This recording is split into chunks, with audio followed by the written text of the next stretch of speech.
Post എന്ന് പറഞ്ഞ പ്രശ്നം പാർട്ടിയുടെ നിലപാടാണ് പ്രശ്നം. ആ നിലപാട് ഞങ്ങളെല്ലാവരും ഇപ്പൊ ഞങ്ങൾ 4 MLA ഇവിടെ ഉള്ളൂ. ഇനിയും വരും ഒരാളൊരു 5. ജോസ് കെ മാണി ഇനി വരും, പാർട്ടി ചെയർമാൻ. ഞങ്ങളുടെ നിലപാടെന്നും സുദൃഢമാണ്. കെ എം മാണി പഠിപ്പിച്ച വഴി യാത്ര ചെയ്യുന്ന പാർട്ടിയായിരുന്നു. നിങ്ങൾക്ക് ആർക്കും ആ സംശയത്തിന് ആവശ്യമില്ല. കേരള കോൺഗ്രസ് പാർട്ടിയുടെ ചെയർമാൻ പറഞ്ഞ നിലപാടാണ് ഈ പാർട്ടിയുടെ നിലപാട്. അഭ്യൂഹങ്ങൾ പരത്താൻ ശ്രമിക്കുന്നത് ഈ പാർട്ടിയെ വിഷമത്തിലാക്കാൻ ശ്രമിക്കുന്ന ചില ശക്തികളാണെന്ന് പാർട്ടി ചെയർമാൻ പറഞ്ഞു കഴിഞ്ഞു. അതിനാൽ ഗ്രാമം വിട്ടു. അതുകൊണ്ട് ഇനി അതിനെക്കുറിച്ച് ചർച്ചയ്ക്ക് യാതൊരു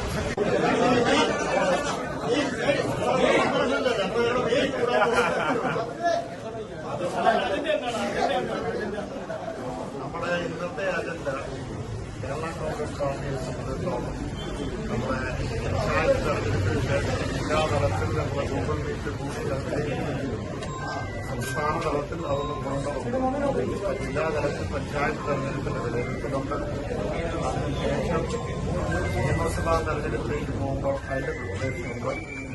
അതോടൊപ്പം തന്നെ നമ്മുടെ മേഖലാ ജാഥകൾ ഉണ്ട്. ഓരോ 3 പ്രദേശങ്ങളിലുള്ള ആ ജാഥയെപ്പറ്റി സംസാരിക്കാനുണ്ട്. മറ്റ് അജണ്ടകളും മുന്നണികളൊക്കെ ചർച്ചയിലേ ഇല്ല. UDF അതല്ല ഞാൻ ചോദിക്കുന്നത്. ചർച്ച ചെയ്യുന്നു. അജണ്ട സാധാരണ തീരുമാനിക്കുന്നതൊക്കെ സാധാരണ രീതിയിൽ മീഡിയ അജണ്ടയും കൂടുന്നുണ്ട്. അത് ഒരിക്കലും തുറക്കാത്ത ഒരു അധ്യായമല്ലേ, ഒരിക്കലും തുറക്കാത്ത ഒരു പുസ്തകമല്ലേ. അതുകൊണ്ട് അതിനെക്കുറിച്ച് എന്തിനാ ചർച്ച ചെയ്യുന്നത്? ആരെങ്കിലും